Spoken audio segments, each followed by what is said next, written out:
And during the time of Daniel Maramba, way back in sometimes in 1898, Daniel Maramba is the commanding officer of the Katipunan forces in Central Pangasinan.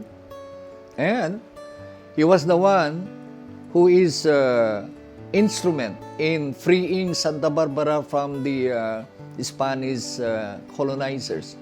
So Daniel Maramba, a young leader of Santa Barbara, who is known to us our hero, he captured a certain father. That's why Santa Barbara was freed from the clutches of Spanish colonizers.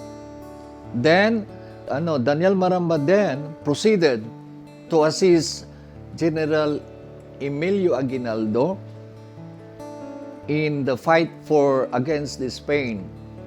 And after freeing Santa Barbara, Daniel Maramba is instrument in freeing Dagupan City and driving all the Spanish colonizers. And during that time, after the Spanish fight, we were freed from the Spanish colonizer. Then Americans came. So we have a fight between the Filipinos and the Americans. Daniel Maramba is the leading fighter for Central Pangasinan.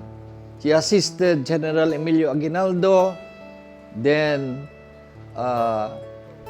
he was the one also who assisted General Aguinaldo, who passed by Santa Barbara then from Bayambang after he established his Malacanang rule there in Bayambang. And Daniel Maramba proceeded by assisting General Emilio Aguinaldo in fighting the Spanish people in Wood River. Maramba is behind, fighting the American soldiers. Aguinaldo fled somewhere in the provinces of Nueva Ecija, Nueva Vizcaya on his way to Palanan. And being a soldier, helping Aguinaldo, he was one of those who was captured in Palanan, Isabela. Along the way, when Emilio Aguinaldo was going to Palanan, Isabela, General Gregorio del Pilar, who is believed to have been part in Emilio Aguinaldo's race, was not able to make it in Tirad Pass.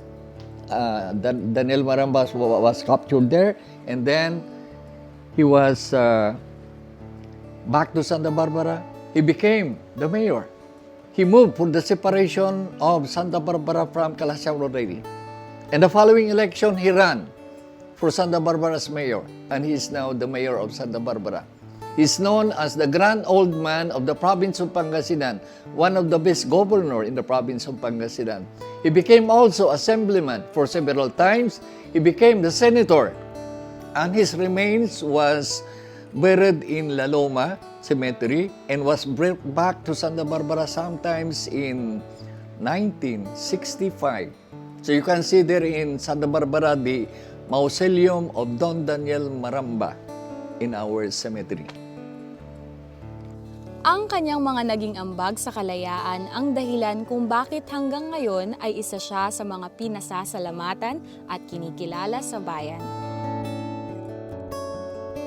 Dito sa bayan, mayroong monumento at historical marker si Don Daniel Maramba. Bukod dito, ipinangalan rin sa kanya ang isang paaralan.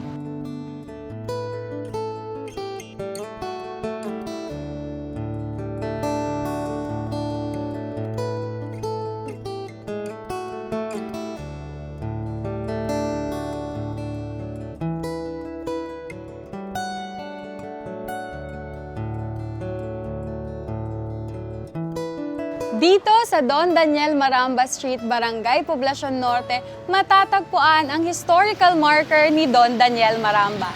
At sa tapat nito makikita ang bahay kung saan siya lumaki.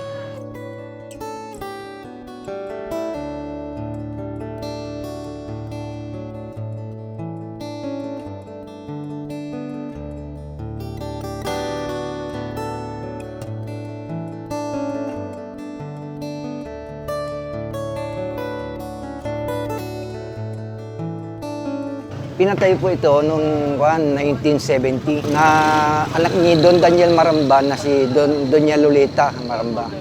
Siya ang nagpatayo nitong monumento. Yan, sa barangay, palaging nilinisan yan.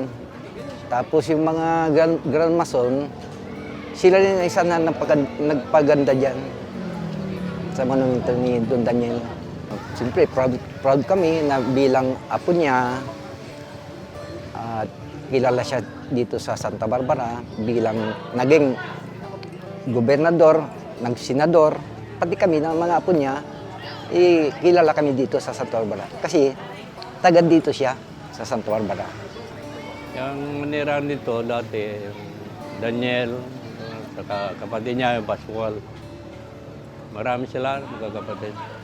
Ito sila nanirahan, kasama yung lolo ko sa tuhod, kapatid ni Daniel Maramba. Noong taong 1916 ay naihalal bilang gobernador ng Pangasinan si Daniel Maramba at nanilbihan siya hanggang taong 1922.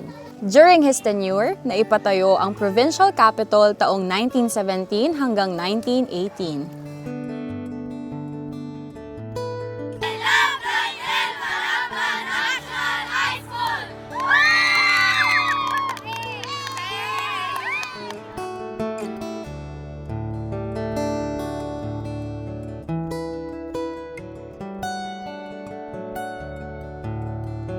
So on September 26, 1977, the former Santa Barbara High School, which was the former name of the school, gained its nationalization status, and it was renamed Daniel Maramba National High School in honor of the illustrious son of Santa Barbara and of course the grand old man of Pangasinan, Don Daniel Maramba.